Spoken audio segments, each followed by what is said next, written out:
सुजानगढ़ के railway station के पीछे सुजानगढ़ एसबीआई में कार्यरत बैंक कर्मी के घर पे चोरी हुई। मतलब है कि पिछले दिनों में एक चोरी की घटना हुई जिसमें पोस्ट मास्टर के घर पे दिन दहाड़े चोरी। आज फिर बैंक कर्मी के घर पे चोरी होने के बाद में आग कर्मी हरदयाल सिंह घर पहुंचा। हरदयाल तो होश उड़ गए। चोरों ने लड्डू गोपाल के बर्तनों को भी चुराने की घटना को अंजाम दिया। साथ में वहीं सुजानगढ़ पुलिस अधिकारी पहुंचे मौके पर, मौका मुआयना किया। वहीं बताया जा रहा है कि चोरों ने दिन दहाड़े इस घटना को अंजाम दिया है और लाखों रुपए का गहना नकदी चुराया है। इस संबंध में बैंक कर्मी हरदयाल सिंह ने पूरी बात बताई और पुलिस से मांग की कि जल्द से जल्द चोरों को पकड़ा जाए। इस संबंध में हरदयाल सिंह ने मीडिया को बताया। पहले तो एलसीडी है, उसके बाद में चेक करेंगे, उसके बाद में पता चलेगा क्या क्या। एलसीडी तो है ही 11,000 नगद, 2 पाजेब जो बेंटियाँ सोने के नहीं काम आती है उस तरह का सामान है। और बाकी और इतना बड़ा घर है तो और चेक करेंगे तो पता चलेगा कौन सा सामान कब कब गया है। मेरे को तो अब शाम का पता चला, मैं तो बैंक के अंदर था तो टेलीफोन आया कि घर, मैं सुबह आ गया बैंक ड्यूटी पे, ये बच्चा है शाम का, तो आने के बाद में पता चला कि ताले टूटे हैं, एलसीडी तो है, बाकी और क्या है इस तरह का था। सर आप नज़दीक 14 किलोमीटर तोमरा वहाँ गए हुए थे शादी के।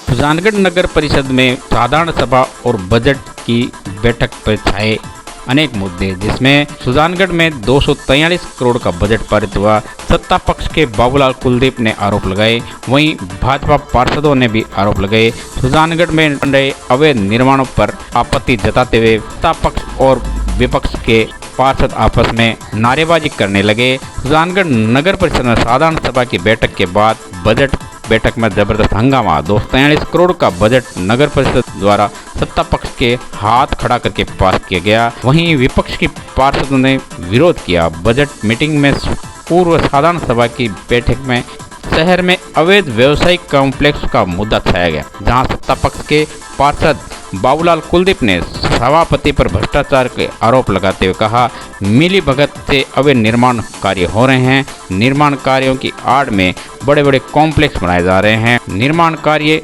ये नहीं दर्शाता कि ये मिली भगत से खेल हो रहा है। गौरतलब है कि अधिकांश बाजार में बनने वाले निर्माण कार्य जो कि आवासीय स्वीकृति देकर वाणिज्य कॉम्प्लेक्स बनाए जा रहे हैं। वहीं प्रतिपक्ष नेता जयश्री धारित ने भी आरोप लगाए, कोई कार्रवाई नहीं होने पर नाराजगी जताई। विधायक मनोज मेघवाल ने पिछले दिनों ये मुद्दा उठाकर सभी को चौंका दिया था। विधानसभा में सुजानगढ़ नगर परिषद की कार्य प्रणाली पर सवाल या निशान खड़े करते हुए क्यों नहीं कर रही है नगर परिषद कार्रवाई निर्माण कार्यों पर, और गांधी चौक में हो रहे हैं अनेक निर्माण कार्य। विधायक ने भी चिंता प्रकट। आज साधारण सभा की बैठक और बजट सत्र में काफी हंगामा देखने को मिला। बाबूलाल कुलदीप ने सीवरेज ट्रीटमेंट प्लांट में देरी का आरोप लगाया। 2 साल से काम पूरा होना था लेकिन अभी तक नहीं हो पाया, जिसपे भारी हंगामे के दौरान बजट पारित कर दिया गया। 243 करोड़ का सत्ता पक्ष ने हाथ उठाए और बजट हुआ पारित। गौरतलब है कि सुजानगढ़ के भाजपा और अन्य पार्षद विरोध जताया और बीच में नारे बजट। वहीं भाजपा पार्षदों ने बताया बजट कहाँ गया, नाते के बाड़े में गया।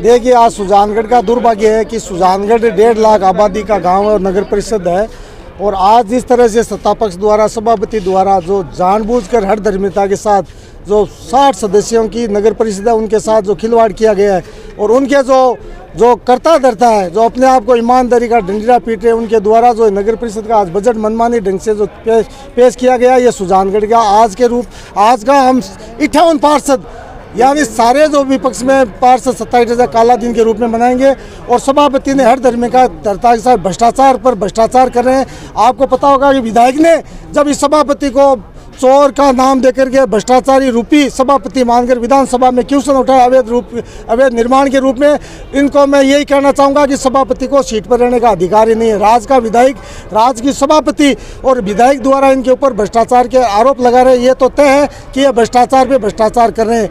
जिस तरह महिला पार्षद 27 महिलाएं पार्षद है, उनको बोलने नहीं दिया। विपक्ष की जो नेता प्रतिपक्ष है जयश्री दादी जी, वो जनता की बात करे, उनको सुना नहीं जा रहा है। हम भी आज की डेट में कांग्रेस के खिलाफ है, विपक्ष में सत्ता पक्ष की बात, जो वो सत्ता पक्ष वाले तो वो भ्रष्टाचार कर रहे हैं, उन पे मोहर लगा के चले गए। जो बिरयानी खाने वाले पार्षद हैं 5-7 पार्षद, वो चाटुकार बने हुए हैं और सुजानगढ़ की जनता को बेवकूफ़ बनाने का काम करें। हम बिरयानी वाले पार्षद नहीं हैं, हम जनता से जुड़े हुए पार्षद हैं, जनता की बात करेंगे और आने वाले समय में इनको मुँह तोड़ जवाब जनता देने वाली है। और आज जिस तरह नीलोफर गौरी ने जो भ्रष्टाचार ये कबूल करना ही हो गया कि डर के भागे ही सत्ता पक्ष के लोग भागे। और सबसे बड़ी विडम्बना है कि आज सत्ता पक्ष के जो सभापति द्वारा पार्षदों के जो बजट की मीटिंग में दस्तखत ही नहीं कराए गए।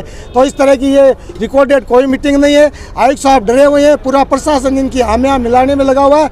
तो हम सब भारतीय जनता पार्टी के पार्षद और RLP के पार्षद हम इस बात के खिलाफ और पुरजोर इनकी खिलाफत करते रहेंगे और 36 कौम की जनता की वकालत करेंगे, विकास की बात करेंगे। क्षेत्र में अवैध निर्माण हो रहे हैं, कॉम्प्लेक्स हो रहे हैं, निर्माण कौन जिम्मेदार है? देखिए, विधायक और सभापति दोनों जिम्मेदार है। जब अवैध निर्माण हो रहे थे तब विधायक जी ने इनके साथ मीटिंगें की थी। हो सकता है इनका मिलाजुली का खेल है, इनकी हो सकता है आपस में तालमेल नहीं बैठा होगा, इसलिए विधायक ने जानबूझकर अपने आप को ईमानदार पेश करने के लिए विधानसभा में अपनी नाकामी छुपाने के लिए विधानसभा में अवैध निर्माण का क्वेश्चन उठाया। जबकि सभापति, विधायक और ये जो बिरयानी पार्षद ये सब मिले हुए हैं सुजानगढ़ को लूट के। और इदरीस जी गौरी कहते थे हमारे टाइम में लूट के खाओ, चूर के खाओ। इदरीस जी, आप लूट के चूर के खा रहे हो।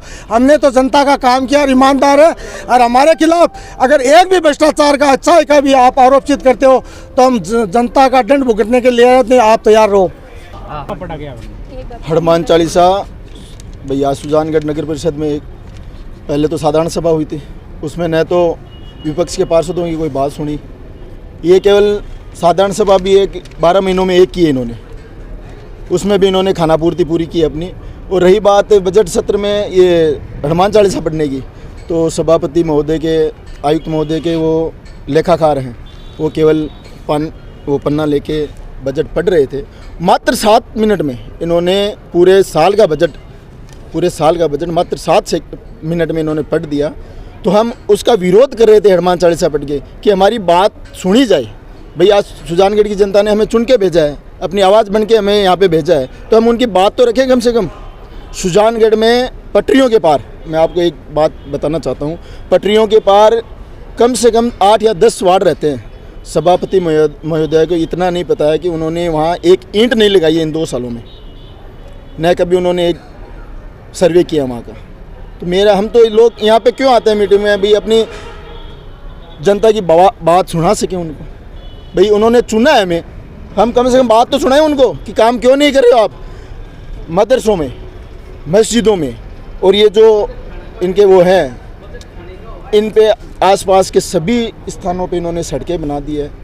हमारा कोई विरोध नहीं है, आप सड़कें बनाओ, कुछ भी करो, कुछ भी, लेकिन जहाँ जनमानस रह रहा है, जहाँ पे भाई आदमी रहते हैं, इंसान रहता है, कम से कम वहाँ तो सड़कें बनाओ आप, नाली सड़कें। हमारा इतना ही निवेदन है कि थोड़ा सा होश में आ जाओ, वरना जनता आपको चमत्कार दिखाने के लिए तैयार है। आज की जो 2 बैठक रखी गई नगर परिषद में, उसमें सुबह जो मीटिंग थी साधारण सभा की बैठक, उसमें कई एजेंडे रखे गए जो पहले भी दोहराए जा चुके हैं। पिछले 2 वर्ष से वही बैठक में एजेंडे चल रहे हैं।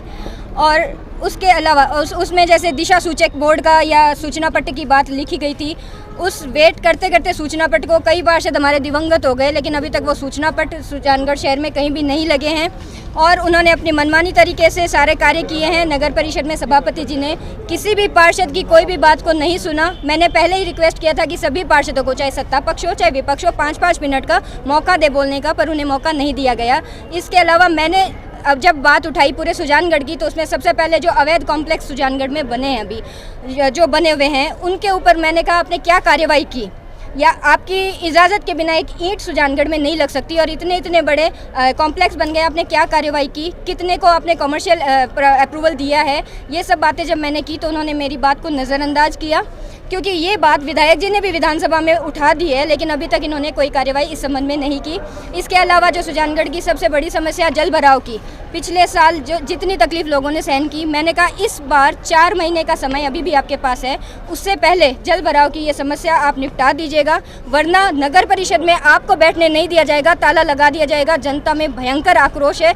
इस संबंध में मैंने बात की, क्योंकि मेरे पास सभी आम जनता की बहुत रिक्वेस्ट आई थी, मैं उनको सभी को धन्यवाद करती हूँ। एक बात मैंने ये उठाई कि जो सड़कें टूट जाती हैं उनको मेंटेनेंस पीरियड होता है 1 साल का, फिर भी उनको मेंटेन नहीं किया जाता, उनको रिपेयर नहीं किया जाता है। ये बात एक बार मैंने कही। दूसरी, एक जो रोड नहीं बनाई जा रही है, सीमेंटेड रोड बनाई है, आप उसको खुरचे बिना उसको आप उसके ऊपर के ऊपर यदि रोड बना रहे हैं, तो जो घर एक आदमी अपना घर बनाता है बहुत वर्षों से मेहनत करके, और उस रोड पर ही आप बनाते तो उनका घर जो है वो नीचे हो रहा है, दब रहा है। ये सुजानगढ़ की एक बहुत बड़ी समस्या हो रही है।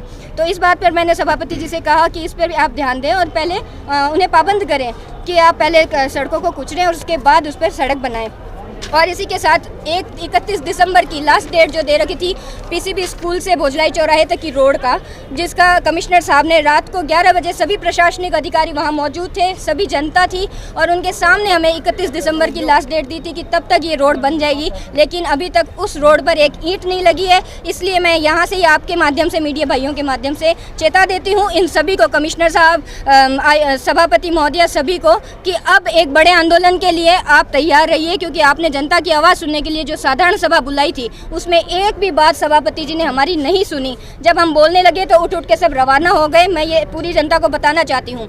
दूसरी, जब बजट की मीटिंग रखी तो वो बजट की मीटिंग पूरी तरह से इनवैलिड है, क्योंकि उसमें पार्षदों के साइन करवाई नहीं गए हैं, ना पूरी तरह से बजट को पढ़ा गया है, कोई भी कार्यवाही, कोई भी नियमावली इन्होंने नहीं अपनाई है। तो ये बजट जो है, ये इसे मैं पूरी तरह से अवैध समझती हूँ, इनवैलिड समझती हूँ। और क्योंकि उनके घर पे पारिवारिक कोई कार्यक्रम था। सुजानगढ़ में सबसे पहले साधारण बैठक ली गई थी, जिसमें शहर के हित को देखते हुए एजेंडे रखे गए थे, जिसमें हमने गांधी चौक में जो पुरानी नगर परिषद थाना है उसको पीपी मोड पर मार्केट बनाने के लिए एक एजेंडा रखा गया था। दूसरा, जो हमने गाड़ी लोहार को पट्टे दिए गए उसके लिए हमने एजेंडा रखा गया था। तीसरा, जो हमारे कर्मचारी हैं उनको 16 सीसी की जो चार्जशीट दी गई है उसके बारे में आज हमने एजेंडा लिया गया था। सड़क पर जो सूचक या विज्ञापन बोर्ड लगाने के लिए आज हमने एजेंडा लिया गया था। बस स्टैंड, शास्त्री प्याव, अशोक सर्कल, बोबा सर प्याव और छापर तिराहे पर डिवाइडर लाइट लगाने का जो हमने एजेंडे में शामिल किया गया था। और मांडेता में और जो नगर परिषद की जो भूमि है उनको नीलामी करने के लिए हमने एक एजेंडा लिया गया था। और जो नयाबास में जो खसरे हैं, जो 10-12 खसरे हैं, उन पे हमने एक एजेंडा उनका लिया गया था, ताकि हम वो उसको पट्टे किस में देने हैं हम उसमें एजेंडे में लिया गया, ताकि वो उसमें पट्टे दे सकें। और सीवरेज ट्रीटमेंट प्लांट, जो खेतों में अपन पानी की सप्लाई दी जाती है, वो एक एजेंडा लिया गया था। गांधी चौक में अस्थायी पार्किंग, उसका एक एजेंडा था। सफाई कर्मचारियों, जमादारों को अभी हमने जो पदोन्नत किया है, एक वो एजेंडा लिया गया था। एम्पोर्ट कमेटी में जितने भी निर्णय लिए गए उस पे हमने जो निर्णय पे अनुमोदन का एक एजेंडा लिया गया था। टोटल 11 एजेंडे थे, जो हमारे 11 एजेंडे पूरी बहुमत से हमारे पास हो चुके हैं। दूसरी जो मीटिंग हुई थी वो बजट की मीटिंग थी। बजट की मीटिंग में हमने 283.84 करोड़ का बजट आज बहुमत से हमने नगर परिषद में पास कराया है। तो मैं सभी मेरे पार्षद गणों का बहुत बहुत आभार प्रकट करती हूँ। उन्होंने बहुमत से ये नगर परिषद में 283.84 करोड़ का बजट 43.84 करोड़ का बजट पास कराया। 243.84 करोड़ का बजट पास कराया। विपक्ष का कहना है कि उनकी बात सभापति के साइन तक नहीं थे, क्या कहेंगे? देखिए, आज फुल बोर्ड की मीटिंग रखी गई, जिसमें 11 एजेंडे थे, जो हमने कोशिश करी कि सर्वसम्मति से हमारे एजेंडे हो, नहीं तो बहुमत था हमारे पास, हमने बहुमत से एजेंडों पे काम करा। उसके बाद जो अपना वार्षिक बजट का जो है, जो हमने 243 करोड़ रुपए का बजट सुजानगढ़ शहर के लिए रखा है, उसमें सीवरेज, ड्रेनेज, सड़कें, नालियों के अलावा कई विकास की बातें, कई शहर के सौंदर्यीकरण की बातें रखी गई, वो भी आज अनुमोदित किया गया। विपक्ष का काम है हंगामा करना, विरोध करना, उन्होंने अपनी जिम्मेदारी से वो काम करें। हमारा काम है काम करना शहर के हित में, जो नगर परिषद कर सकेगी वो करेगी। उनको पूरा मौका दिया गया, हमने 11 एजेंडों पे डेबिट करी उनसे, फिर हमने बजट के लिए उनको बोलने का मौका दिया, उनकी पूरी बात सुनी गई है। बाकी विपक्ष जाने अपना काम। हमने हमारी ईमानदारी से नगर परिषद सुजानगढ़ का ये ध्येय रहा है कि बजट में शहर की ज़्यादा से ज़्यादा व्यवस्थाएँ, विकास की बातें रखी जाए, और वो हमने 243 करोड़ रुपये, बिल्कुल हमने उनको खुला मंच दिया बहस करने के लिए। बजट हमारे अकाउंटेंट साहब ने पूरा पढ़ने के बाद में हमने उनको डेबिट के लिए पूरा मौका दिया कि आप अपनी बात रखें। उन्होंने अपनी बात रखी भी, बाकी विपक्ष है वो संतुष्ट हो नहीं हो वो अलग बात है, बाकी उनको पूरा मौका दिया गया है। जिस तरह से बाबूलाल जी कुलदीप उप सभापति, जिन्होंने भी खुले मंच से मीडिया को बताया है शहर में जो कॉम्प्लेक्स हो रहे हैं, निर्माण हो रहे हैं, उन्होंने कहा है लूटपाट कर रहे हैं आप। देखिए, नियमानुसार समय समय पे कई जो कॉम्प्लेक्स व्यवसाय बनाए जा रहे हैं उन पे कार्रवाई हो रही है। और अगर कोई और भी है तो नगर परिषद से हम भी पुनः ये देखेंगे कि उन पे संबंधित पे कार्रवाई हो। सदन में पहली बार बाहरी लोग आगे अपनी समस्याएं लेके पार्षदों की सीट तक पर बैठ गए। ये एक प्री प्लानिंग था जिनको बाहरी लोगों को लाया गया। जैसे लुहार समाज की बात करें, गाड़िया लुहारों को हमने पट्टे दिए हैं 50 स्क्वायर मीटर का। राजस्थान सरकार की गाइडलाइन है, हम उनको इक्यावन का भी नहीं दे सकते। आप पत्रकार बंधुओं को सब पता है। हमारे हाथ में जितना था 50 वर्ग मीटर के हिसाब से हमने 7 पट्टे दिए हैं लोगों की, वहाँ व्यवस्थाएं की गई है। अगर कोई व्यवस्था में कमी है तो उसको पुनः सुचारू किया जाएगा। वो तो उनका है कि उनको ले आए, वहाँ पे मीटिंग में लाना ही नहीं था।